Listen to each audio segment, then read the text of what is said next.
반갑습니다. 할렐루야. 오늘도 이렇게 귀한 주일 하나님께 예배드릴 수 있도록 인도하신 하나님의 은혜에 감사드립니다.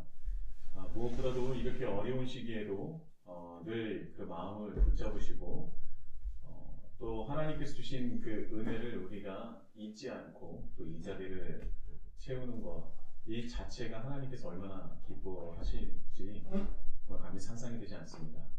우리가 지금 좀 불편함에 때로는 이렇게 마스크를 쓰기도 하고요. 이렇게 가림막을 설치하기도 하고 또 직접적으로 우리가 서로 교제하고 나눌 수 없는 여러 가지의 한계가 있지만 그러나 우리가 온전히 하나님만을 바라보고 또 하나님을 위한 그 마음이 있다면, 향한 마음이 있다면 그 어느 때에 드렸던 예배보다 큰 은혜와 하나님의 큰 사랑을 느끼는, 또한 하나님께서 우리에게 바라시는 것이 무엇인지 하나님의 뜻을 깨닫는 귀한 은혜의 예배가 될 줄 믿습니다. 우리 다 같이 찬양하시면서 우리 예배를 하나님께 올려드리도록 하겠습니다.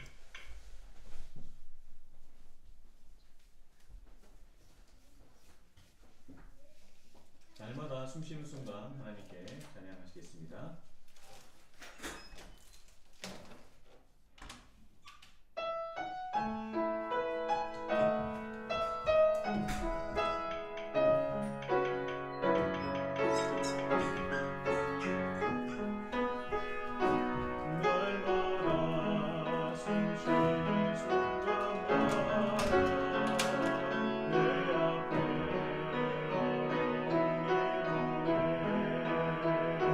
주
하나님을 사랑하여서 또한 하나님과 함께하기 원해서 또 하나님께서 주신 그 사랑과 은혜를 잊지 못하여서 각자의 자리에 모였습니다.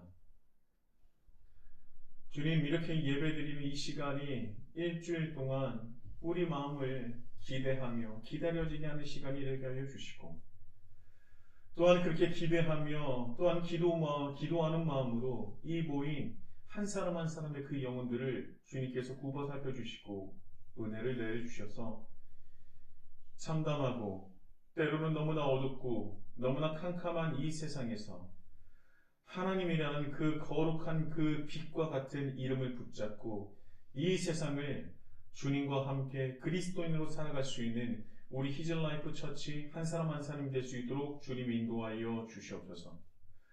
우리가 세상을 살아가는데 어떤 힘으로써 어떠한 능력으로 살아갈 수 있겠습니까? 우리는 넘어질 수밖에 없고 또 넘어지는데 때로는 지쳐서 너무나 모든 것이 벅차서 내려놓고 싶은 심정으로 하루하루를 살아갈 수밖에 없는 너무나 연약한 존재입니다. 그렇게 연약하고 부족한 우리가 주님을 사랑하고 주님을 믿는다는 그 마음으로 우리가 주님께 예배를 드리오니 지금 이 시간 한량없는 사랑과 은혜로서 우리의 부족함을 성령님의 능력으로서 모든 것을 다 채워 주시옵소서.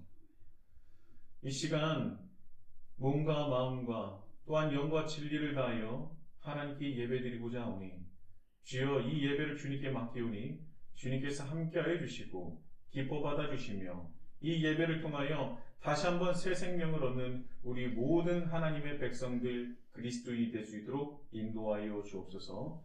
예수님의 이름으로 간절히 기도드립니다. 아멘. 하나님께서 오늘 우리에게 주신 말씀 지난주와 동일합니다. 사도행전 11장 25절부터 26절까지의 말씀입니다. 사도행전 11장 25절부터 26절까지의 말씀.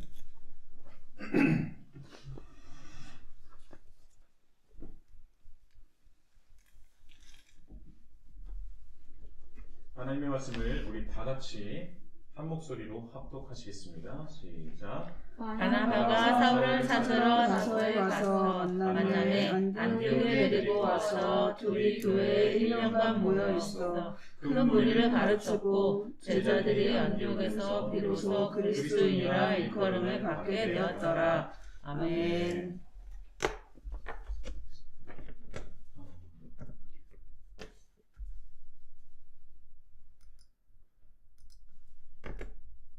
할렐루야.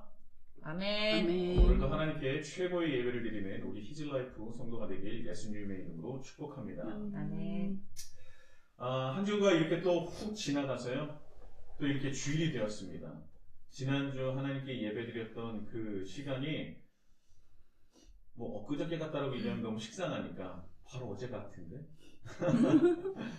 정말 너무나 시간이 너무너무 빨리 가는 것 같아요. 훅 지나갑니다. 그렇게 훅 지나가서 눈 딱 뜨고 보면 금요일이에요. 그래서 금요일이 다 지나간 다음에 이제 내가 말씀을 준비해야 되는데 이런 거룩한 부담감이 또 오곤 합니다. 그래서 오늘 정말 주일이 되었죠. 우리가 감사와 기대하는 마음으로 하나님께 예배를 드리고 있는 줄 믿습니다. 그런데 정말 감사와 기대가 우리 안에 있는지 다시 한번 생각해보는 시간이 되었으면 좋겠어요. 하나님께 드리는 이 예배가 우리 안에서 그리고 또 모든 그리스도인 안에서 온전한 예배가 될 수 있도록 하나님을 향한 감사와 기대가 회복되는 예배가 되었으면 좋겠어요. 정말 예배를 생각하면은 기대하고 내 기쁨이 넘치고 뭔가 내 안에 도전이 생기는 또 기대하는 바가 있는 평안과 은혜가 분명히 있을 거라는 그런 확신, 회복이 있을 거라는 확신이 우리 안에 있었으면 좋겠어요. 근데 제가 언젠가 어떤 집사님이 저에게 묻셨습니다. 그날 제가 설교를 했었는데, 새벽 설교를 했었는데, 제가 예배 안에서 기쁨과 평안이 회복되었으면 좋겠습니다. 우리는 늘 그럴 수 있습니다라고 말씀드렸더니, 이제 그분이 저희를 따로 찾아서 이런 말씀을 하셨어요. 목사님, 정말 늘 목사님은 예배를 생각하면 기쁨과 평안이 찾아오고 또 기대가 되십니까? 그리고 늘 예배를 드리시면 그게 정말 한 번도 빠짐없이 그렇게 은혜와 평강과 정말 너무나 흘러넘치는 그 기쁨과 모든 것이 그 영광을 돌리는 것이 있습니까? 이렇게 여쭤보시는 거예요. 근데 저는요, 그때 확실하게 대답을 하지 못했습니다. 왜냐하면 저 또한, 저는 솔직한 편입니다, 여러분. 예, 솔직한 편인 거 아시죠? 왜냐하면 모든 예배가 감사와 기쁨, 그리고 기대감이 있지는 않았기 때문에 그래요. 그리고 또 예배를 드리면서 힘든 적도 있고 참 어려웠던 점도 있었습니다. 그래서 저는 그때 제대로 된 대답을 하지 못했어요. 물론 목회적으로 대답을 했지만 제 마음속에 그 마음에 드는 내가 참 대답을 잘했구나라고 하는 그 대답은 드리지 못했어요. 그런데 저는요, 그 물음을 뒤로 하고 시간이 지난 뒤에 이런 생각이 들었습니다. 뭐냐면요, 성경이 거짓말을 하는 것이 아니라면 분명히 예배가 또 하나님을 만나는 것이 기쁨과 감사가 넘쳐야 하는데 왜 우리는 그러지 못할까? 100% 그러지 못하는 것은 아니지만 왜 우리는 솔직히 대부분 그런 감정을 느끼지 못할까? 성경에서 말하는 감사와 기쁨 그리고 기대가 혹여 우리가 생각하는 그리고 우리가 생각하고 원하는 감사와 기쁨 그리고 기대가 서로 다른 것은 아닌가라는 생각을 한 적이 있습니다. 쉽게 말해서 성경이 하나님께서 성경을 통해서 우리에게 말씀하시는 그 예배를 통한 감사와 기쁨과 기대감이 우리가 원하고 우리가 받기 원하는 기쁨과 감사와 기대감이 아닐 수도 있다는 거예요. 주님 안에서 그리고 주님 안에서만 기쁨과 평안 그리고 감사가 넘친다고 우리는 정말 귀가 아프게 듣고 배우지 않았습니까? 근데 교회에서 말하는 기쁨은요, 그냥 기쁨도 아니고 그냥 평안도 아니에요. 교회에서 사용하는 단어는 그 앞에 하나가 더 붙지 않습니까? 그냥 평안이 아니라 참 평안, 참 기쁨, 참 자유, 참 행복. 이 참이라는 단어가 붙어요. 이 참이라는 것은요, 사전적인 의미로 사실이나 이치에 조금도 어긋남이 없을 때를 말하는 겁니다. 조금도 어긋남이 없어요. 그러니까 70%의 기쁨, 80%의 기쁨 이게 아니라 순도 100%의 조금도 어긋남이 없는 기쁨을 참 기쁨이라고 얘기하고 참 평안, 참 자유, 참 기대, 참 사랑, 참 은혜라고 얘기를 하는 것입니다. 그런데 정말 우리는 말은 그렇게 하지만 순도 100%의 그 참을 우리가 누리고 경험하고 있습니까? 저도 한번 이 설교를 준비하면서 제 스스로를 돌아봤어요. 참이 정말 나에게 있는 것입니다. 그런데요, 저는 분명히 말씀드릴 수 있는 것은 무엇이냐? 주님 안에서만 우리는 참 기쁨과 참 평안과 참 자유와 참 기쁨을 누릴 수 있다는 겁니다. 하나님 안에서만, 주님 안에서만 우리는 그것을 누릴 수 있어요. 다시 그 집사님의 물음으로 돌아본다면 분명히 우리는 주님 안에서 온전한 그 참을 누릴 수 있는데 그것을 우리가 누리지 못하고 있다는 것이거든요. 그러면 우리가 그 참을 누리지 못하는 이유는 무엇이겠습니까? 우리가 원하는 참과 하나님께서 주시는 참이 다르기 때문이에요. 여러분, 사람들이 보통 종교를 가지는 이유는요, 그 이유가 분명히 많겠지만 결국은 어디로 귀결되느냐? 나의 부족함을 채우기 위해서 나의 결핍을 해결하기 위한 마음으로 시작을 하게 되는 거예요. 친구의 권유도 있고 부모님의 인도도 있겠지만 그분들은 인도를 하는 것이지 내가 내 종교를 가지는 결정적인 이유가 되지는 못합니다. 시작점 정도는 될 수 있을 거예요. 그러나 결국 내가 그 종교를 가지고 그 신에 대한 그 신앙심이 생기게 되는 거는, 그리고 또 내가 종교성을 띠게 되는 이유는 결국은 그 안을 들여다보면은 내 부족함과 내 결핍을 채우고자 하는 마음이 대부분이라는 거예요. 그래서 종교를 가지게 되면 자연스럽게 어떤 종교든 기복적인 성향을 띠게 됩니다. 예. 내가 부족한 것을 채우는 것을 복이라고 생각하기 때문에 그 내가 받고자 내가 좀 그것을 가지고자 하는 내가 원하는 것을 받고 싶은 그 기복적인 성향을 거의 대부분의 종교가 띠게 된다는 거예요. 뭐 이슬람교, 불교, 힌두교 뭐 대표적인 그 종교 할 것 없이 각자 그 나라에만 있는 토착 신앙도 마찬가지로 기복적인 신앙이 없는 것은 거의 없습니다. 그런데 안타까운 것은요, 한국 기독교도 마찬가지인 것 같아요. 비슷해요. 진리는 다르지만 종교성을 띠는 그 안에서는 기복적인 성향을 띠는 것은 크게 별반 다르지 않다는 겁니다. 원래 기독교는 기복적인 성향이 없어요. 예, 그건 우리가 기억해야 될 것입니다. 제가 학창 시절 우리 학창 시절에 그 수학 여행의 대부분의 필수 코스가 어디입니까? 네, 불국사, 경주, 불국사예요. 네, 저도 또 경주 중에서 석굴암이겠죠. 저도 이제 고등학교 때 수학 여행을 불국사로 갔습니다. 근데 정말 신기한 게 뭐냐면 저희 큰 형님도 같은 학교를 나오셨는데 어떻게 사진 찍는 것도 똑같아. 예, 사진 찍는 거, 밥 먹는 것까지 똑같아요. 3년이 지나서 내가 갔는데 똑같아요. 그래서 혹여나 제가 제 후배들 사진을 한번 가져와 보려고 그랬어요. 정말 똑같은 거. 정말 똑같습니다. 선생님이 서는 위치까지도 똑같아요. 자, 그렇게 해서 저는 불국사를 갔습니다. 그래서 뭐 석굴암도 구경했고 또 우리 가족끼리 간 적도 있기 때문에 여러 번 갔겠죠. 근데 석굴암을 다녀온 어떤 분이 저에게 이런 말을 전해주셨어요. 자, 석굴암 앞에서 승려 한 분이 복전암 앞에 서서 이런 말을 하셨다는 거예요. 여기서 시주하시면 나중에 석굴암 안에서 당신을 위해서 기도해 준다. 그러니까 지금 여기서 복전암에 그걸 시주를 하지 않으면 안 해주겠다는 얘기예요. 근데 여기서 내면은 내가 특별하게 석굴암 안에서 기도를 해주겠다라는 겁니다. 자, 복전함에다가 시주를 하라는 거예요. 그러면 그냥 기도가 아니라 당신의 복을 위해서 석굴암 안에서 기도한다는 것이죠. 석굴암 안에서 기도하면 뭔가 더 특별하다는 것을 강조하고 싶은 거겠죠. 여러분, 여기에는요 기복적인 요소가 다분히 들어가 있는, 강하게 스며들어 있는 것이죠. 돈 내면 복 준다는 얘기예요. 저는요 이 불교를 굉장히 낮게 보는 건 아닙니다. 원래 석가모니의 가르치면요 돈 내면 복을 준다느니 복전하느니 이런 것 자체가 원래 없어요. 그건 후대에 기복적인 종교성과 결합되어 추가적으로 생겨난 것들입니다. 그리고 복전함 자체도요 원래 법당과 그리고 또 승려들이 그들이 사용할 수밖에 없는 필수품을 사기 위해서 어쩔 수 없이 복전함이 생긴 거예요. 왜냐하면 승려들은요 경제 활동을 안 하잖아요.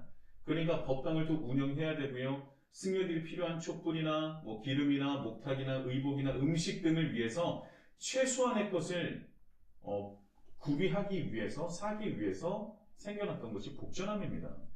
그런데 거기에 기복적인 요소가 들어가니 복전함 자체가 변질된 거예요.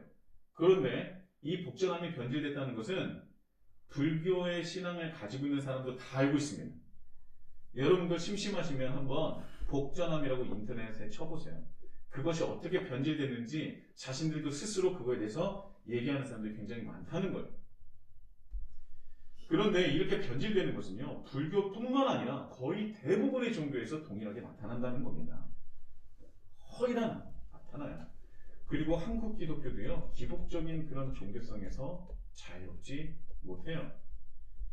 안타까운 것이죠.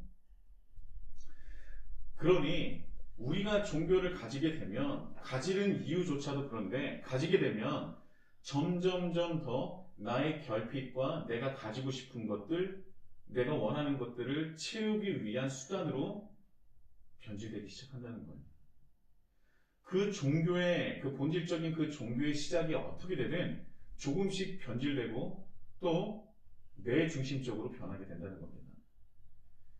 또 내 중심적으로 변하는 것이 그리고 내가 부족한 것을 채워주고 또한 내 부족한 것의 결핍을 어떻게 보면은 해결해 주는 것이 종교의 본연의 기능이라고 말하는 사람도 있어요. 그러니까 종교가 그런 거 아니냐. 내가 좀 마음의 안정을 얻고 조금 스트레스도 좀 사라지고 세상에 있는 것 좀 모든 것 좀 짐 좀 버릴 수 있고 그래서 편안하게 쉬다 오고 어떻게 보면 이 종교라는 것이 약간의 그 명상쯤으로 생각하시는 분도 있는 것 같아요. 명상을 하면 좋은 음악과 좋은 곳에 가게 되면 편안해지잖아요. 그러니까 종교는 내 마음의 안정, 편안, 스트레스를 없애는 등 나의 심신의 안정을 주는 것이 종교가 가진 본연의 기능이다 라고 생각하는 사람들이 많다는 거예요. 그리고 플러스 뭐가 됩니까? 믿는 김에 세상적인 복도 좀 받았으면 좋겠죠. 그런 것들이 복합적으로 그 어떤 종교성, 이게 종교의 어떠한 종교든지 그 시작이 어떻게 됐든 조금씩 그런 식으로 변질된다는 것입니다. 자, 그런데요, 제가 지난주에 말씀드렸던 안디옥 교회 사람들, 그 사람들이 그리스도인이라는 최고의 칭송을 받을 수 있었던 이유는 앞서 말씀드렸던, 이제까지 말씀드렸던 종교에서 보편적으로 나타나는 현상이 드러났기 때문이 아니라는 거예요. 오히려 종교에서 보편적으로 나타나는 것들이 보이지 않고 너무나 새롭고 너무나 충격적인 모습을 보였기 때문에 안디옥 지역 사람들이 구브로와 구레네 몇 사람과 바나바와 그들을 통해서 변화된 사람들을 보고 너무나 놀라서 충격을 받아서 그들에게 최고의 찬사인 그리스도인이라고 그들을 칭송하고 호감을 가졌다는 것입니다. 내가 소유하려는 그 마음이 아니라 반대로 나누고 싶은 마음이 커졌다는 거예요. 그 사람들을 보니까.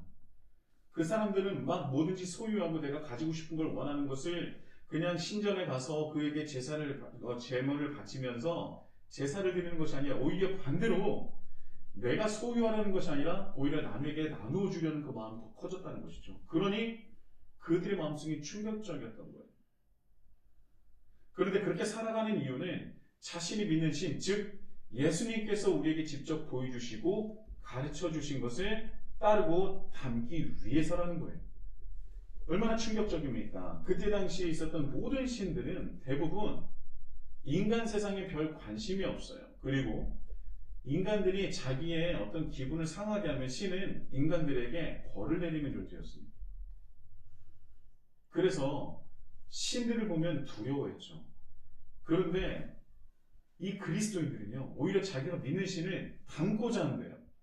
그리고 그 신이 직접 이 땅에 우리를, 자신들을 위해서 내려오셔서 그의 삶을 직접 보여주시고 가르쳐 주시고 또한 죄를 위해서 돌아가셨다는 거예요. 이게 그들에게 굉장히 충격적이었다는 거예요. 이런 모습이 안디옥 지역 사람들에게 큰 충격과 감동 그리고 칭찬으로 이어진 것이고요. 그래서 수많은 사람들이 이 안디옥 교회로 사람들이 이제 변화되어서 돌아오지 않습니까? 회복되어서 막 밀려들지 않습니까? 이런 선순환이 이루어지자 안디옥 교회 사람들은 하나님을 만나고 예배드리는 것이 더욱 큰 기쁨과 기대로 이어졌을 거예요. 우리가 예배를 드리며 받기 원하는 기쁨과 감사 그리고 은혜는 솔직히 말하면 내 결핍을 채우는 것에 맞춰져 있지 않습니까? 그러니까 나는 기쁨을 누리기 원하는 거예요. 은혜를 받기 원하는 거예요. 어떤 식으로? 내 부족함을 채우는 식으로.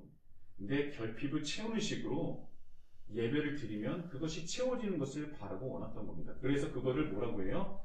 그게 은혜다, 그게 기쁨이다, 그게 참 평안이다 라고 우리에게 말했던 것입니다. 우리 스스로도 그렇게 얘기를 했던 것이죠. 그런데 그때 예배를 드릴 때 때로는 그것이 채워지는 경험을 하기도 합니다. 그래서 그런 자기가 원하는 기쁨과 감사 그리고 은혜를 받고 누렸던 적도 있죠.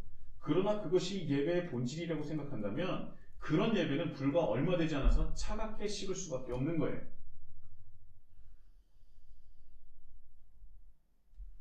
내가 원하는 것을 채우는 것은 예배의 본질이 아니기 때문이죠.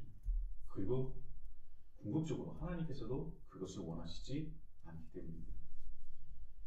그것은 온전한 예배가 아니에요.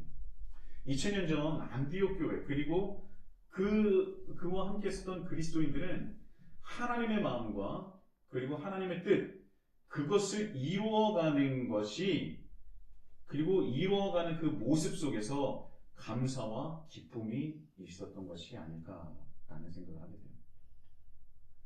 내가 삶 속에서 예수님을 닮고자 노력하는데 정말 그것이 실질적으로 하나님께서 역사해 주셔서 수많은 사람들이 주님께 돌아오게 돼요.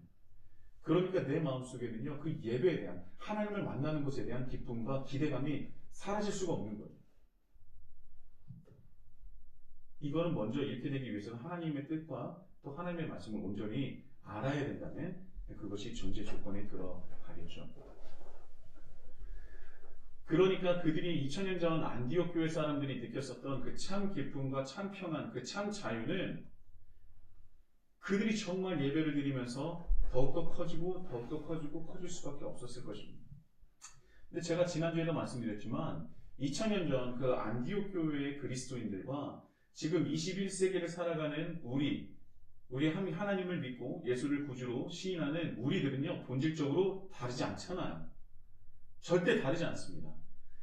동일한 하나님께서 우리와 함께 계시고 동일한 하나님을 우리가 믿기 때문에, 또한 그들을 하나님께서 존재를 바꿔주셨던 것처럼 우리의 존재도 바꿔주셨기 때문에 본질적으로 2000년 전에 안디옥 교회 그리스도인들과 2000년 이후에 21세기를 살아가는 우리 이 한국 기독교와 이 세상에 있는 모든 그리스도인들은 본질적으로 다르지 않다는 것입니다. 본질적으로 다를 수 없어요. 그런데 그 안에서 다른 것이 무엇이냐?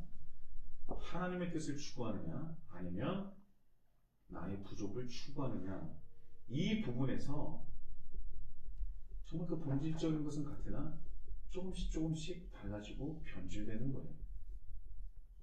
사랑하는 히즐라이프 처치 형제 자매 여러분, 우리는 하나님 나라 시리즈 설교를 듣고 있습니다. 이 설교를 들으며 하나님과 조금 더 가까워졌으면 좋겠고요. 또 하나님을 알아가는, 신앙적으로 성장하는 우리 히즐라이프 형제 자매가 되길 예수님의 이름으로 축복합니다.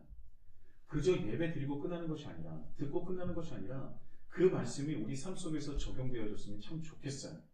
그리고 하나님을 알아가는 기쁨과, 그래서 우리가 예배를 대하는 그런 자세마저도 조금씩 달라졌으면 좋겠습니다.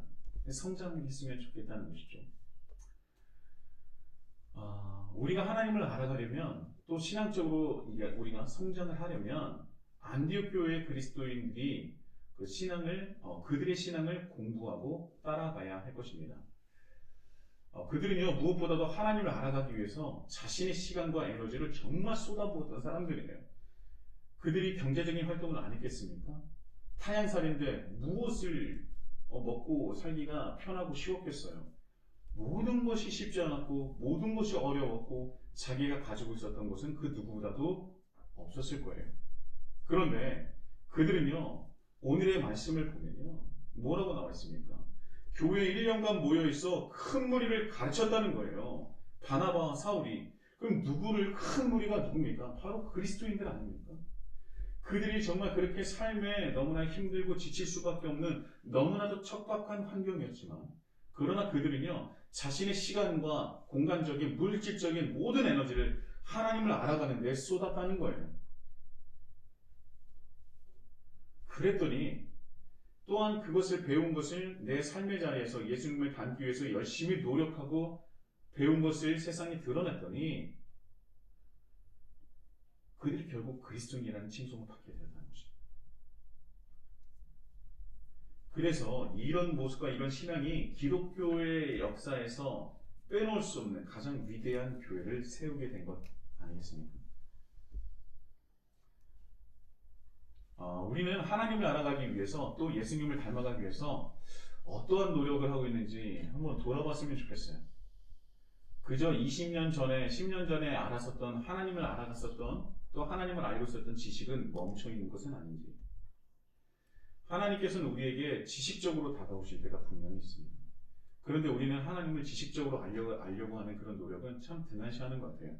그리고 감정적인 경험은 굉장히 선호합니다. 그래서 이 지식과 감정적인 그 어떤 은혜는 같이 가면 참 탄탄해지는데, 한쪽으로 치우쳐지게 되어서 우리는 참 기본기가 많이 부족한 신앙이 아닌가라는 생각을 해요. 너무 지식적으로만 출중해도요, 사람이 너무나 냉정해져요. 예, 차가워집니다. 그런데 반대로 이 감정적인 신앙에만 좀 몰두하게 되면 그것이 정말 신앙인지 아니면 내가 원하고 내 생각인지 구분이 안 되거든요. 그래서 이 두 가지가 같이 가야 되는 것 같아요. 그래서 저는요, 이 시간 우리는 하나님을 알아가기 위해서 또 예수님을 닮아가기 위해서 어떠한 노력을 하고 있는지 다시 한번 돌아봤으면 좋겠고요. 또한 그래서 하나님의 말씀인 이 성경에 대한 그 강조를 다시 한번 했으면 좋겠습니다. 우리는 하나님께서 스스로 자신을 담아놓으신 성경으로 돌아가야 될 때, 지금 이렇게 어둡고 정말 힘든 시간일수록 기독교의 역사를 돌아보면 힘들 때 다시 어디로 돌아갔느냐? 다시 말씀으로 돌아갑니다. 마틴 루터가 이끌었었던 그 종교개혁도 마찬가지예요. 구교가 가지고 있었던 그런 자신들의 전통, 그래서 전통이 본질을 가리자 마틴 루터가 뭐라고 합니까? 오직 믿음, 오직 은혜, 그리고 오직 말씀으로 돌아간 거예요. 그래서 종교개혁을 일으킬 수 있었던 것입니다. 하나님께서 자신을 스스로 담아놓으신 그 성경에 담아놓으신 이유는요, 우리가 그렇게까지 하지 않으면 하나님을 인식조차 할 수 없고 하나님을 느낄 수 없기 때문에 정말 너무나도 크시고 너무나도 위대하신 그 하나님이 스스로 그 66권의 안에 하나님께 스스로 자신을 담아놓으신 겁니다. 그리고 그 안에 때로는 직설적으로, 때로는 은유적으로 우리에게 다가오시죠. 그래서 우리는 성경 안에서 하나님을 알아가고 느낄 수 있는 것입니다. 경험할 수 있는 것이죠.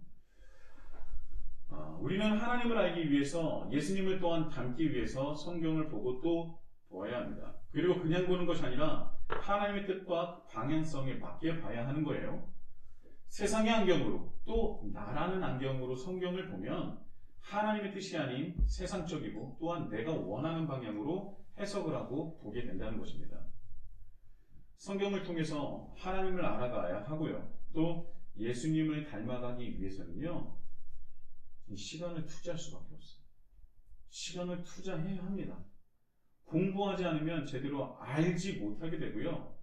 제대로 알지 못하는데 그냥 성경을 읽으면 검은 것은 글씨요 흰 것은 종이라 라고 하고 그냥 지나가는 거예요. 1년에 1독, 10독 이런 것이 아주 무의미하다고 하지는 않겠어요. 의미가 있고요. 또한 도움이 분명히 될 겁니다. 그런데 하나님 나라를 이루어 가시는 하나님의 큰 뜻을 잘 알지 못하고 성경에 흘러가는 하나님의 뜻을 잘 알지 못하고 보기만 한다면 백독이 크게 무의미할 수도 있다는 겁니다. 당연히 우리는 하나님 뜻을 다 알지 못하죠. 내가 모든 하나님 뜻을 다 알고 있다라고 하는 사람은 믿고 걸러도 됩니다. 믿고 걸으셔도 돼요. 하나님은 우리가 다 알 수 없어요. 성경을 다 보더라도 아무리 목사라고 해도 아무리 신학 박사라고 하더라도 하나님 뜻을 다 알지는 못할 것입니다. 그러나 그래도 그나마 알게 하시려고 우리에게 주신 것이 성경이기 때문에 우리는 하나님을 닮으신 그 담아놓은 그 성경을 절대 잊어서는 안 되고요. 멀리해서는 안 된다는 것입니다. 그리고 또 제대로 공부해야 하나님을 알아갈 수 있다는 것이죠. 하나님을 알아가기 위해서 정말 노력이 필요하다는 얘기예요. 우리가 알아야 아는 대로 살아갈 수 있습니다. 아는 만큼 살아갈 수 있는 거예요. 그저 어떤 추상적인 개념으로 하나님 나라와 하나님 그리고 예수님께서 이 땅을 내려오셔서 우리의 죄를 위해서 돌아가셨고 뭐 이 정도로만 생각하게 된다면 거기서 멈춰버린다는 것이죠. 그것이 복음이 아니라는 것은 아닙니다. 그런데 거기서 멈춰서는 안 된다는 것이죠. 자, 우리가 하나님의 뜻을 깨닫고 예수님을 닮아가는 그리스도인이 가질 수 있는 최고의 능력과 경쟁력을 가져야 하는데요. 그것은 성경을 읽을 때야 정확한 그 경쟁력을 또 능력을 가질 수 있다는 것입니다. 그래야 하나님의 뜻을 깨달을 수 있지 않겠어요? 자, 우리가 흔히 이렇게 얘기하지 않습니까? 목사님, 하나님의 말씀이 너무 어려워요. 그렇죠? 어려우니까 배워야 되지 않습니까? 어려우니까 안 본대. 그럼 언제 할 겁니까? 어려우니까 배워야 되는 거예요. 어려우니까 시간을 투자해야 되는 거예요. 내 에너지를 하나님께 드려야 되는 겁니다. 그런데 그것을 안 하고 하나님은 영이시기 때문에 영으로 깨닫는 거다라고 얘기하는 사람은 정말 반쪽짜리 신앙이라고도 볼 수 있습니다. 또 성경을 볼 때요, 이렇게 단편적으로 아는 사람도 있어요. 그러니까 이제 큐티가 참 중요한데, 큐티가 좀 어떻게 보면 좀 위험하다기보다는 좀 한계가 있다라고 할 수도 있는데요. 왜냐하면 단편적으로 그 말씀을 보기 때문에 그래요. 그냥 그날에 있는 그 말씀, 단편적인 그 말씀을 보고 내가 느끼고 또 경험한 것들을 이제 묵상을 하는데, 그것도 하나님의 말씀이기 때문에 당연히 은혜가 있죠. 그런데 그게 혹여라도 그 해석된 것이, 내가 느끼는 것이 어떤 전체적인 맥락과 너무나 상관없다면 이것은 우리가 다시 한번 생각해 봐야 된다는 것입니다. 이 성경은요, 하나님 뜻을 온전히 배울 수 있도록 저와 같은 목회자를 부르시지 않았습니까? 그것을 깨닫게 하기 위해서. 목회자가 있다는 이유는 무엇이냐면 이 성경은 배워야 된다는 거예요. 정확하게 하나님의 뜻을 담고 있지만 때로는 직접적으로 드러내시고 또 은유적으로 간접적으로 드러내시기 때문에 분명히 공부가 필요합니다. 그래서 주관적으로 또 편협하게 바라보면 안 된다는 거예요. 제가 하나님의 말씀에 대한 공부가 필요한 실질적인 이유를 말씀드리고 오늘 설교를 마치도록 할 텐데요. 제가 이전에도 여러분들에게 몇 번 말씀드린 적이 있습니다. 호세아 6장 1절에서 3절까지의 말씀이에요. 제가 한번 읽어볼 테니까 귀로 경청하십시오. 오라 우리가 여호와께로 돌아가자. 여호와께서 우리를 찢으셨으나 도로 낫게 하실 것이요 우리를 치셨으나 싸매어 주실 것입니다. 여호와께서 이틀 후에 우리를 살리시며 셋째 날에 우리를 일으키시리니 우리가 그의 앞에서 살리라. 그러면 우리가 여호와를 알자. 힘써 여호와를 알자. 그의 나타나심은 새벽빛같이 어김없나니 비와 같이 땅을 적시는 늦은 비와 같이 우리에게 임하시리라 하니라. 아멘. 호세아 6장 1절에 3절 말씀입니다. 이 말씀을 들으면 누구보다도 이스라엘 사람들이 여호와 하나님을 가장 잘 아는 것처럼 들리잖아요. 그리고 우리도 힘들 때 이 말씀을 보면 눈물이 핑 돌면서 그래, 여호와께서 우리를 다시 싸매어 주시고 고쳐주시고 회복해 주실 거야. 은혜를 받고 나지 않습니까? 그런데요, 이 말씀을 공부하면 이렇게 은혜되는 이 말씀이 그렇게 은혜되는 말씀이 아니에요. 왜냐하면 이 1절에서 3절에서 이어지는 4절부터 6절까지의 말씀을 보면 하나님의 탄식이 나옵니다. 세 번역으로 제가 한번 읽어볼게요. 4절에서 6절까지의 말씀입니다. 여호와께 돌아가자. 우리를 고쳐주실 것이다. 싸매어 주실 것이다. 여호와를 힘써 알자라고 말하는 이들에게 하나님께서 뭐라고 말씀하시냐? 이렇게 말씀하세요. 에브라임아, 내가 너를 어떻게 하면 좋겠느냐? 유다야, 내가 너를 어떻게 하면 좋겠느냐? 나를 사랑하는 너희의 마음은 아침 안개와 같고 덧없이 사라지는 이슬과 같구나. 그래서 내가 예언자들을 보내어 너희를 산산조각 나게 하였으며 나의 입에서 나오는 모든 말로 너희를 죽였고 나의 심판이 너희 위에서 번개처럼 빛났다. 내가 바라는 것은 변함없는 사랑이지 제사가 아니다. 불살라 바치는 제사보다 너희가 나 하나님을 알기를 더 바란다. 자, 여호와를 알자. 여호와께 돌아가자. 우리를 찢으셨으나 도로 낫게 하실 것이 우리를 치셨으나 싸매어 주실 것이다. 이틀 후에 여호와께서 우리를 치셨으나 이틀 후에 우리를 살리시며 셋째 날에는 우리를 일으키실 것이다 라고 하는 그 고백 뒤에 하나님께서 내가 도대체 너를 어떻게 하면 좋겠니? 라고 말씀하십니다. 내가 너를 싸매어 줬다고? 내가 너를 고쳐줬었다고? 아니야. 나는 오히려 너를 산산조각 나게 했잖아. 나의 입에서 나오는 모든 말로 너희를 죽였었잖아. 내가 너를 향한 심판이 너희 위에서 번개처럼 빛났었잖아. 자, 여호와께 돌아가자. 우리를 고쳐주실 것이다. 싸매어 주실 것이다. 라고 어떻게 보면 너무나 좋은 은혜가 되는 신앙 고백을 한 것 같은데 그 말을 들으신 하나님은 오히려 아이고 그걸 하면서 뒷목을 잡고 있는 거예요. 지금. 아이고 미치겠네. 이제는 더 이상 너를 보면서 절대 이젠 참지 못하겠다라는 심정으로 하나님께서 그들에게 말씀하고 계셔요. 너는 나를 알지 못해. 너희가 보이고 말하는 것은 사랑이 아니야. 그저 껍데기만 있을 뿐이야. 너희는 나를 모르잖아. 제발 나를 알기를 원한다. 이 정도로 보시면 될 것 같아요. 자, 하나님께서 왜 이렇게 말씀하셨는지는 호세아 6장의 말씀이 아니라 5장부터 봐야 돼요. 5장은 어떻게 시작되느냐? 처음부터 북이스라엘과 남유다 모두에게 하나님께서 심판하시겠다라는 말씀으로부터 시작합니다. 5장이. 그리고 그 이유는 심판하시겠다는 그 이유는 뭐냐? 바로 그들이 우상 숭배를 했다고 이어서 말씀하고 계세요. 여기서 우상 숭배는요, 다른 신을 섬기는 것도 포함되지만 궁극적으로는 북이스라엘과 남유다 모두 자신의 어떤 그 중병과 상처를 회복하기 위해서 하나님을 찾지 않고 다른 이방 나라를 찾기 시작했습니다. 그래서 그것 또한 하나님께서는 우상 숭배다라고 말씀을 하고 있는 거예요. 그러니까 다른 신을 섬기는 것뿐만 아니라 하나님의 뜻을 거스르는 것, 그리고 하나님이 아니라 다른 나라를 찾고 그 나라에게 나를 보호해달라는 것조차 하나님께서는 우상 숭배로 보신다는 거예요. 자, 그리고 이어지는 5장의 가장 마지막 절, 이것이 핵심 구절인데요. 그들이 지은 죄를 다 뉘우치고 나를 찾을 때까지 기다리겠다 라는 말씀이 있습니다. 환난을 당할 때에는 그들이 애타게 나를 찾아 나설 것이다 라고 말씀을 하시죠. 그리고 5장이 끝나는 거예요. 그러니까 이 핵심 구절이 뭐냐? 그들이 지은 죄를 다 뉘우치고 나를 찾을 때까지 나는 기다리겠다. 이것이 하나님의 핵심적인 마음이신 거예요.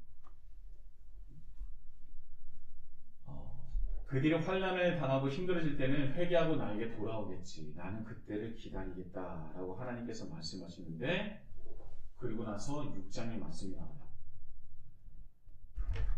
그런데 이 6장의 1절에서 3절까지의 말씀은 그들이 원하는 회복은 있지만 하나님께서 원하시는 회개는 없습니다.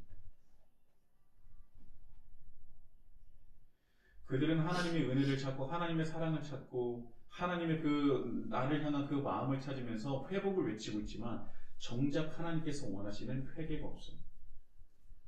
그래서 하나님은 뒷목을 잡고 계십니다. 그들은 회개는 하지 않고 하나님의 은혜와 그 사랑만 외치고 있는 것이죠. 그리고 하나님을 아는 척은 얼마나 잘하는지, 그들의 신앙 고백은 얼마나 그 어휘 하나하나가 얼마나 수려하고 아름다운지 몰라요. 그리고 하나님의 은혜와 하나님의 사랑을 찾고 있는 겁니다. 우리를 회복해 주실 거야.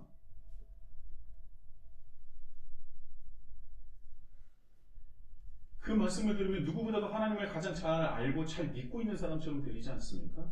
얼마나 그렇게 정말 겉보기에는 들리기에는 좋은 그런 신앙 고백이에요. 우리 여호와께로 돌아가자.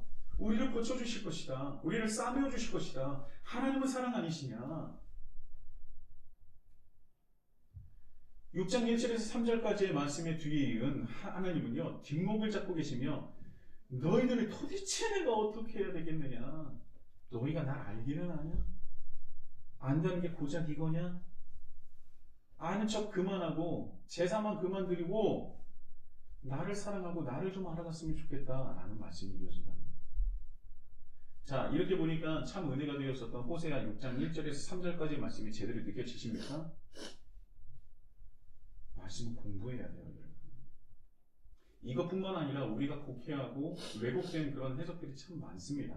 왜냐하면 말씀은 통전적으로 바라봐야 되는데 하나님의 말씀을 이어져서 봐야 되는데 그 한 구절만 보면은 이게 말이 어떤 건지 모르고 그냥 자기 멋대로 해석하게 되는 거예요. 물론 그 안에서 하나님의 사랑을 느끼면 정말 다행이지만 그러나 그 단어 하나하나만 집착하게 되면은 그 신천지나 똑같은 것으로 빠지기가 너무 쉽다는 거예요. 낱말 맞추기가 다 그런 거 아닙니까? 하나님의 이어지는 사랑, 하나님의 이어지는 그런 하나님의 뜻은 보지 못하는 거예요. 그리고 자기가 보고 싶은 것만 딱딱딱 연결해 놓으니까 그게 말씀인 것처럼 느껴지죠. 그러나 그건 말씀이 아닙니다. 자기 생각들인 거죠. 다시 한번 말씀드리지만 하나님의 말씀인 성경은요, 이전에도 말씀드렸듯이 하나님께서 우리에게 하나님의 마음과 뜻을 드러내시기 위해서 스스로 자신을 담아놓은 거예요. 그래서 그리스도인이라면 반드시 알아야 하며 가장 소중히 여겨야 하는 것입니다. 하나님을 믿으려면 하나님을 알아야 하고요. 하나님을 알려고 하면 반드시 하나님께서 스스로 자신을 담아놓으신 성경을 볼 수밖에 없는 것입니다. 감히 하나님을 알 수도 없고 볼 수도 없는 우리 같은 존재에게 친히 알게 하시려고 직접 느끼게 하시기 위해서 우리에게 주신 최고의 선물이기 때문입니다. 그런데 우리는 하나님을 알아가는 것에 너무 어려워하고요. 또 열심을 내지 않아요. 그리고 그리스도인이라고 살아가고 있는 것입니다. 그래서 우리는 점점 하나님 뜻과 그 마음에서 멀어져서 어떻게 보면 종교적으로 본다면 종교성이 띠는 보편적인 것에 조금씩 비슷하게 따라가는 모습이 아닌가라는 생각을 하게 된다는 것이죠. 2019년 4월에 개봉했었던 어벤져스 엔드게임이라는 영화가 있습니다. 너무도 유명한 마블 영화죠. 2008년 4월에 아이언맨으로 시작한 마블 영화는요, 마블 세계관이라는 말이 나올 정도로 매우 광범위하고 수많은 스토리를 한데 엮어놓은 대작이라고 할 수 있어요. 상업 영화이기 때문에 평가절하 하시는 분도 있겠지만 마블 영화가 준 영향은 분명히 무시하지 못할 겁니다. 일단은 제가 좋아해요. 네. 저 또한 마블의 영화의 팬으로서 23편에 걸친 영화를 단 한 편도 빠짐없이 다 봤습니다. 그리고 2019년 어벤져스 엔드게임이라는 영화를 얼마나 애타는 마음으로 기다렸는지 몰라요. 그리고 그 영화를 보고 난 뒤에 극찬에 극찬했었어요. 다시 이런 영화가 있을까? 그런데 엔드게임 영화가 저뿐만 아니라 정말 많은 사람들에게 큰 관심을 끌지 않았습니까? 그때 이 가까이 있었던 큰 모래는요, 엔드게임이 딱 그 개봉하자마자 주차할 곳이 없었어요. 평일에도. 원래 주말에는 엄청나게 붐볐는데 평일에도 주차할 곳이 없을 정도로 어벤져스 엔드게임의 그 인기는 상상을 초월할 정도였어요. 어마어마했었죠. 마블에 전혀 관심이 없던 사람도 도대체 어벤져스가 뭐길래 이렇게 온갖 미디어는 물론이고 만나는 사람마다 그 얘기를 하느냐, 그걸 안 보니까 요즘에 대화가 안 된다라는 그런 우스갯소리가 돌 정도였죠.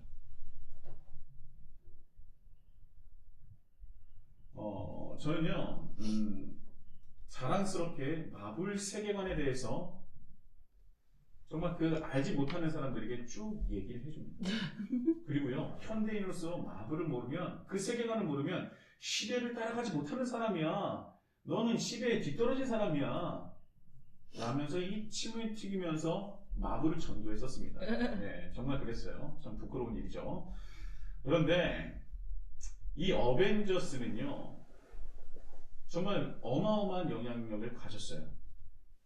제가 왜 그토록 그렇게 어벤져스 그 마블의 영화에 대해서 이렇게 말을 했는지 모르겠지만 저는 아무튼 마블의 영화에 푹 빠져 있었던 것 같습니다. 그래서 마블을 모르는 그 어리석은 중생들을 위해서 그들에게 어떤 도움을 줄 수 있을까 막 자료까지 찾아가지고 링크도 막 걸어주고 그랬어요. 제가 그때 당시에는 유튜브와 별로 친하지가 않았거든요. 그런데 유튜브를 보니까 어벤져스 엔드게임에 대한 그런 수많은 이전까지 있었던 22편의 그 영화를 간단 요약한 게 정말 많더라고요. 그래서 그거를 보면은 굳이 시간 내서 22편을 안 보더라도 엔드게임을 볼 수 있을 것이다 라고 해서 제가 그 링크까지 막 보내주고 했었어요.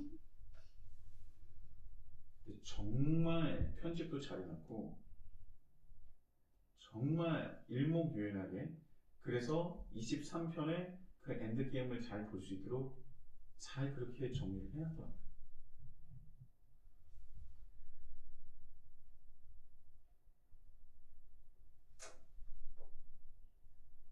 제가 또 이번에 설교를 준비하면서 마블 23편의 요약편을 봤습니다. 즐거운 마음으로 본 게 아니라 참 씁쓸한 마음으로 봤어요.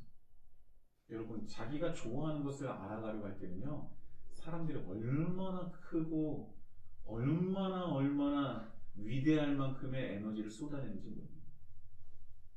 온 마음과 정성을 다해서 혹여라도 내가 빠뜨리는 것이 있지는 않을까 조심조심하면서 하나도 빠짐없이 다 가지고 다 볼 테다 라고 하는 그 간절한 마음으로 사람들은 그 자기가 가지고 있는 오감을 총동원해서 집중하지 않습니까?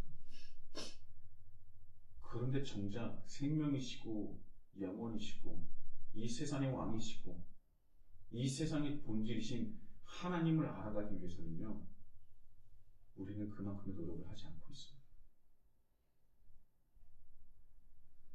저도 고백하지만 하나님의 말씀을 읽고 하나님을 알아가는 것보다 마블의 영화를 보는 걸 훨씬 더 좋아했어요. 내가 마블의 영화의 그 개봉을 기다리는 그 마음만큼, 그 흥분과 그 기대를 가진 만큼 나는 하나님을 알아가는 것과 하나님께 예배드리는 것에 동일한 에너지와 동일한 기대와 동일한 흥분을 가졌었던가. 그 영화를 기다렸던 만큼 하나님을 기다리지 못했습니다. 그 영화를 기대했던 것만큼 하나님의 말씀에 대한 기대감은 많이 부족했습니다. 마블, 그 세계관을 정확히 알고자 인터넷과 유튜브를 전전했던 만큼 하나님과 하나님의 세계관을 알기 위해서, 하나님 뜻을 깨닫기 위해서, 하나님의 세계관을 알아가기 위해서 그만큼 시간을 투자하지 못했습니다. 그만큼 집중하지 못했습니다. 그것은 비단 저만의 문제는 아닐 것입니다. 지금 이 세상을 살아가는 수많은 사람들, 세계 78억 인구라고 하더라고요. 그리고 그 중에 33%는 그리스도인이라고 합니다. 26억 정도 되는 인구 중에서 정말 그리스도인이 되기 위해서 하나님을 온전히 찾는 사람은 몇 사람입니까? 기독교 인구가 가장 많은 곳은 라틴 아메리카라고 하더군요. 라틴 아메리카는요, 그 안에 크리스천이 자그마치 94%라고 합니다. 사람들이 94%가 넘는 사람들이 기독교 인구인데 라틴 아메리카는요, 범죄율이 가장 높은 곳 중에 하나라는 것은 우리는 기억해야 합니다. 믿는다고 생각하지만 알아가지 못하는 것 같아요. 이것은 라틴 아메리카만의 문제는 아닙니다. 라틴 아메리카가 범죄율이 높다는 것이 핵심이 아니에요, 여러분. 이것은 기독교, 즉 하나님을 믿는 예수님을 그리스도로 고백하는 모든 그리스도인을 향한 말입니다. 저를 포함해서. 우리는 정말 하나님을 알아가기 위해서 노력하고 있습니까? 그리고 또 예수님을 닮기 위한 치열한 자신과의 싸움, 그리고 시간적, 공간적, 물질적 에너지를 쏟아내고 있습니까? 우리는 우리의 삶 속에서 어떤 부분에서 가장 큰 에너지를 쏟고 있습니까? 가장 큰 에너지를 쏟고 있는 그곳에 예수님이 계실 자리는 있습니까? 안디옥에 정착한 구부로와 구레네 몇 사람, 그리고 그들을 통해서 예수님을 영접한 수많은 사람들, 그들이 가질 수 있는 자신이 살아가는 지역에서 인정을 받고 최고의 찬사를 받을 수 있었던 이유는 바로 하나님을 알아가고 예수님을 닮아가고자 하는 그 노력, 하나님께서 주신 말씀대로 살아가고자 하는 그들의 온전한 신앙생활에 있음을 우리는 꼭 기억해야 할 것입니다.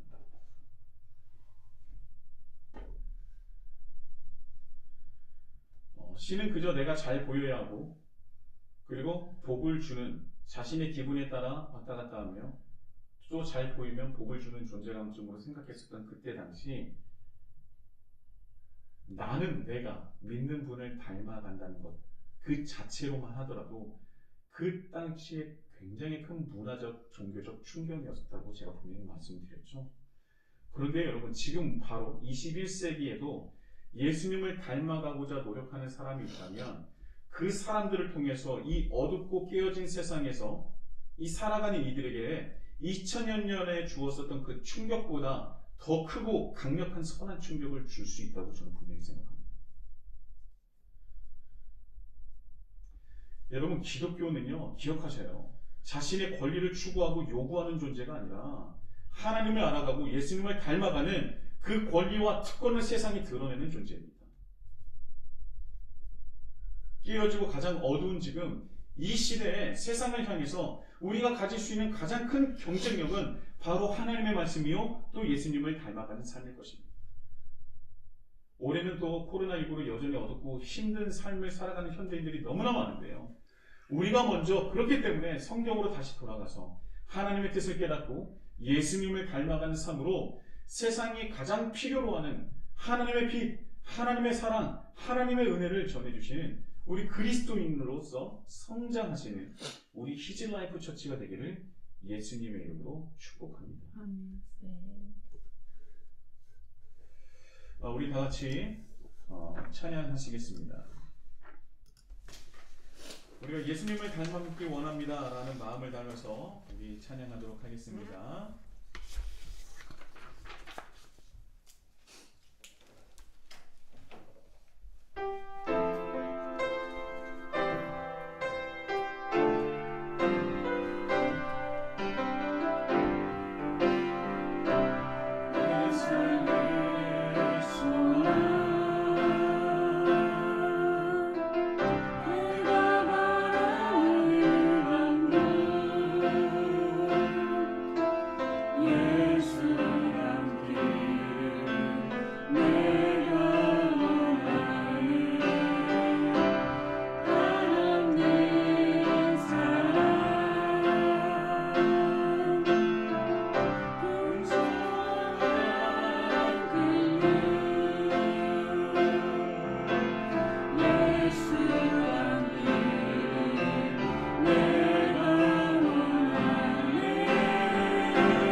똑같은 시간을 살아왔습니다. 그런데 우리는 그 똑같은 삶 속에서 다른 존재로 살아갔습니까? 아니면 세상 사람들과 동일하게 세상 사람들과 섞여서 살아가는데 도무지 누가 누군지 모르는 것처럼 그들과 이 세상 사람과 똑같은 삶을 살아가지는 않았습니까? 세상에 젖어서 세상의 세계관에 갇혀서 세상의 지식에 젖어들어서 우리는 세상 사람과 똑같은 사람으로 살아가지는 않았습니까? 세상 사람들이 경험하는 충격에 똑같이 충격을 받으며 똑같은 곳을 바라보며 똑같은 곳을 향하며 나아가지는 않았습니까? 주님 이 시간 우리가 다른 존재인지를 깨달을 수 있도록 인도해 주시고 어떤 부분에서 다르며 또한 어떤 부분에서 우리가 강하고 정말 세상이 감당하지 못한 그런 경쟁력을 가질 수 있는지 깨달을 수 있도록 인도하여 주십소서. 우리가 하나님의 뜻을 담긴 그 성경을 통해서 하나님의 그 높고 높으신 그 계획과 하나님을 깨닫기 위해서 노력을 하고 있었습니까? 우리가 에너지를 쏟고 있었습니까? 하나님을 알기를 기대하며 소망하면서 살아가겠습니까? 우리가 너무나 부족하지는 않았습니까? 우리의 이 시간 다르가 원하는 것은 하나님을 알기 원합니다. 성경에 담으신 하나님을 깨닫기 원합니다. 그리고 깨달음으로 말미암아 예수님을 닮아가며 이 세상에 선한 충격을 주며 선한 은혜를 주며 선한 사랑을 전해줄 수 있는 우리 모두가 될 수 있도록 우리 다 같이 한 마음으로 기도하시겠습니다. 하나님 아버지, 우리가 똑같은 삶을 살아갔습니다. 똑같은 시간을 살아갔습니다. 그런데 우리가 다른 존재로서 살아가지 못했습니다. 세상 사람들에게 주어진 그 시간 똑같은 곳에서 우리는 다른 존재로 살아가야 하지만 다른 존재로 살아가지 못했습니다. 그저 세상 가치에 세상의 세계관에 세상이 옳다는 곳에 우리는 따르며 그것이 지혜라고 그것이 잘 사는 법이라고 우리가 다른 존재인지도 불구하고 세상과 똑같은 존재로 살아갔음을 고백하며 회개합니다. 주여, 그러면서 나만은 너무나 힘든 것 같다고 왜 하나님은 나의 것을 들어주시지 않느냐고 세상에 주여 너무나 뻔한 그런 종류와 똑같은 모습으로 주님을 찾지는 않았습니까? 주여, 우리의 부족함과 우리의 연약함을 용서하여 주시옵소서. 세상과 다르지 않고 똑같이 살아가며 그것을 당당하게 주님께 요구했었던 우리의 죄를 용서하여 주시옵소서. 주님, 하나님을 알기를 너무나 등하시했습니다. 하나님을 알기에 우리는 너무나 어렵다는 핑계로 시간이 없다는 핑계로 우리는 주님을 알아가기에 성경을 보게 하였습니다. 성경을 보더라도 내가 원하는 식으로 내가 바라는 식으로 내가 느끼는 식으로만 해석하고 하나님의 뜻을 헤아렸습니다. 그래서 그리스도인이 이 세상이 26억 명이 넘는데도 불구하고 세상은 여전히 어둡고 여전히 아프며 여전히 그 슬픔과 눈물이 끊이지 않습니까? 주여, 그 눈물과 그 슬픔과 그 아픔을 헤아리고 고칠 수 있는 분은 오직 하나님뿐인데, 그리고 그 하나님을 전할 수 있는 존재는 우리들인데 우리는 아직도 여전히 내 안에서 갇혀서 아직도 아무것도 하지 못함을 다시 한번 고백하오니 우리의 죄를 용서해 주시고 다시금 주님 앞에 나아갈 수 있는 우리 신라이프 공동체 그리고 함께 예배드리며 또한 이 함께 주님을 믿는 모든 사람들 그리스도인이 될 수 있도록 주님 인도하여 주시옵소서.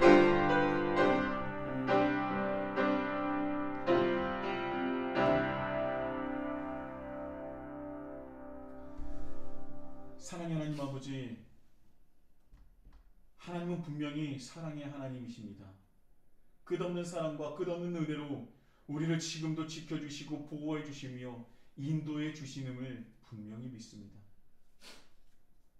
그런데 주님, 우리가 주님 안에서 원하는 사랑과 은혜가 주님께서 바라시고 주시는 그 은혜와 사랑과 사뭇 다르지 않았나? 우리의 신앙을 다시 되돌아봅니다.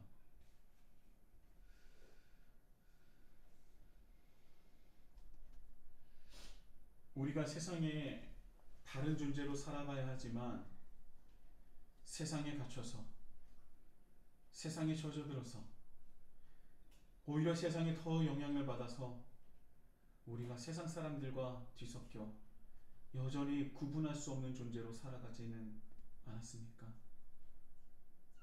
주님, 우리가 젖어들었습니다. 우리가 세상에 졌습니다. 그리고 우리가 세상 안에 갇혀 있습니다.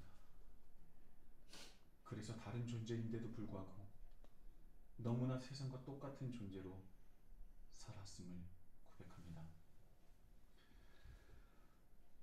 오늘 주님께 예배를 드립니다. 그리고 주님의 말씀을 들었습니다. 그리고 주님께 기도합니다. 주님을 찬양했습니다. 우리가 이 시간 주님의 말씀을 듣고 기도하며 찬양했던 것을 잊지 않을 수 있도록 인도하여 주시옵소서. 우리가 어느 곳에 에너지를 쏟았는지 다시 한번 돌이킬 수 있도록 인도해 주시고, 하나님을 알아가기에 우리 온 마음과 정성과 힘과 뜻과 우리 마음을 합칠 수 있도록 주님 인도하여 주시옵소서. 하나님을 알아가고자 할 때 하나님을 깨달을 수 있는, 하나님의 그 거룩하시고 크신 주님의 계획을 깨달을 수 있는 우리 모든 주님의 백성들 되게 하여 주시고, 또한 깨달음으로 말미암아 예수님을 닮아가는 삶을 살아가 이 세상에 정말 그 선한 충격을 줄 수 있는, 선한 영향력을 미칠 수 있는, 하나님의 놀라우신 사랑과 은혜를 전해줄 수 있는, 드러낼 수 있는 우리 온전한 주님의 백성들, 주님의 나라, 하나님 나라 백성이 될 수 있도록 인도하여 주시옵소서. 도대체 우리는 무엇을 위해서 살아가고 있습니까? 언제 돌이킬 것입니까? 하나님은 회개하며 회복할 것을 약속하셨는데 우리는 늘 회복에만 우리는 관점을 두고 회복하실 하나님의 은혜만을 바라보고 있지는 않습니까? 주여, 회개가 먼저입니다. 회개가 먼저입니다. 우리가 하나님 뜻대로 살아가지 못했음을 주님 앞에 내 머리에 죄를 뿌리고 우리의 옷을 찢으며 우리의 가슴을 도려내며 주님께 다시 한번 돌아갈 수 있는 우리 모든 주님의 백성들에게 하여 주시옵소서. 주님 믿습니다. 주님 믿습니다.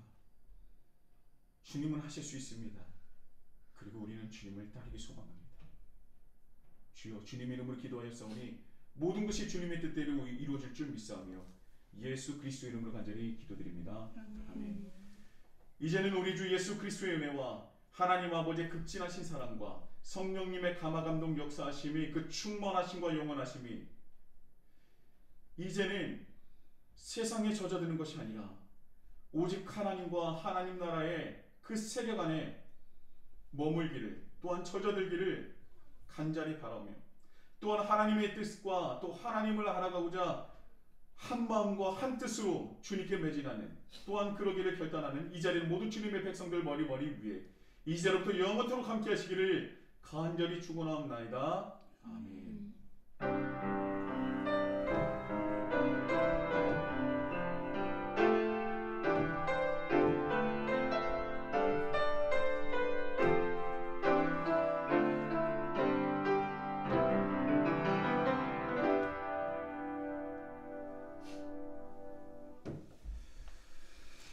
감사합니다. 감사합니다. 할렐루야. 오늘도 얼마나 또 이렇게 각자의 자리에서 열심으로 또 예배를 드리셨습니까? 그냥 그저 끝나는 것이 아니라 무엇보다도 하나님을 알기 위해서 또 한 주를 열심히 다름질하시는 우리 히즐라이프 처치 한 사람 한 사람 되길 예수님의 이름으로 축복합니다. 소식 전해드리겠습니다. 히즐라이프 1.1 바라보기는요, 다른 것이 아니라 우리가 그저 1에만 멈춰서는 것이 아니라 우리가 1.1, 1.2, 1.3으로 우리가 성장해야 되지 않을까라는 그 마음을 가지고 첫 번째 소식을 전해드립니다. 저는요, 급하게 안 가셨으면 좋겠어요. 제가 오늘 이렇게 우리가 이런 은혜를 나눴다고 해서 막 하루 종일 하나님의 말씀만 보고 갑자기 시시때때로 막 궁금한 거 있으면 저한테 막 전화해가지고 1시간, 2시간, 3시간 동안 막 전화 통화하는 거, 그것도 저는 받아줄 수 있지만 그렇게 하자는 것은 아닙니다. 그러나 멈춰있진 않았으면 좋겠어요. 조금이라도 성장하시길 저는 그것을 바라고 하나님께서도 그것을 바라시지 않겠습니다. 갑자기 반하면요, 내가 내 몸과 내 영이 더 충격받을 수 있어요. 그렇기 때문에 너무나 갑작스러운 변화보다는 점진적인 변화로서 하나님과 한 걸음 한 걸음 이렇게 맞춰 나갔으면 참 좋겠습니다. 그래서 그것이 성숙이라고 얘기하고 성장이라고 얘기하는 것이거든요. 그래서 히즐라이프 우리가 1주년을 이제 넘어서고요. 이제 2월을 맞이했는데 올해는 1이 아니라 1.1이라도 성장하기를 바란다는 것 잊지 않으셨으면 좋겠습니다. 그리고 성경 일독 챌린지 여전히 진행되고 있죠. 창세기 진행하고 있는데요. 자, 창세기 퀴즈 대회가 2월 28일 날 함께 할 예정입니다. 그래서 함께 하시는 분들은 뭐 지금 현재적으로 그렇게 많지는 않지만 그래도 그때 우리 안에서의 좀 기쁨을 함께 나눴으면 좋겠고요. 선물도 소정의 선물을 준비할 거니까 예, 그런 것들 기대하시는 마음으로 함께 참여하셨으면 좋겠습니다. 예, 감사하고요. 참여해주세요. 네, 우리 얼른 마쳐야 될 것 같습니다. 네. 감사합니다. 다음 주에 또 뵙겠습니다. 감사합니다. 참여해주세요.